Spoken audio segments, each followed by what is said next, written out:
اكثر نيجز زور هيواسه هيواسه افصاد چونكي نيجز تشي ونيجز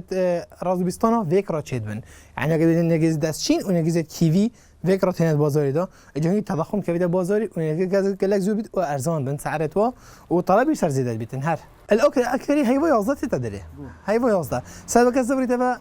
اف بن نيجزا البن هجيره تشينن بن دارت هجيره تشينن هو فين وقت هجيره افدان اف نيجزاش تدا افدان به هند زيد شيد بيتن و ابيفتن نيجزا دون عتا ابخو عامه ابخو سينا بس نوعك تقريبا انقراض بينما حاليا بس نيجز جورك او نموت بازاري ده نك حاليا يا كيفيا بس نك حاليا دون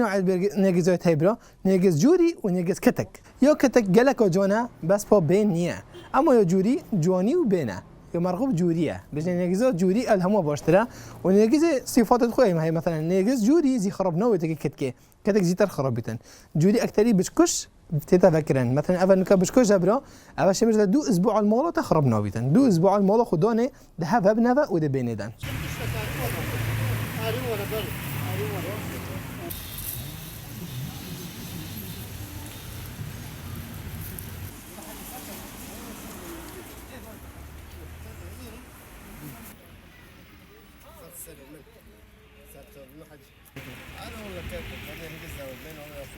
طاهي وشور نيجزت هي من دست كيف فروتي الفيديو كان هل عولي هطانو كشمجوتا من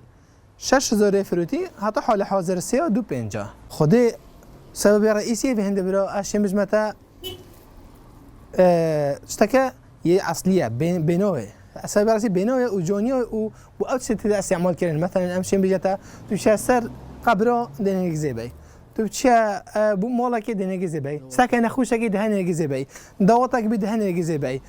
بيكو زوفا بندهنيجزي بي ما شاء الله نيجس يعني بش جوكرت كبيره خر مناسبات كشف هواي اوكري ما شاء الله هي مناسبه بنيجزي يعني بس تو بنيجزي اخرك هخو اوفيش ندد الشين بيدو خو جيد او نيكو نبيته صاد بيته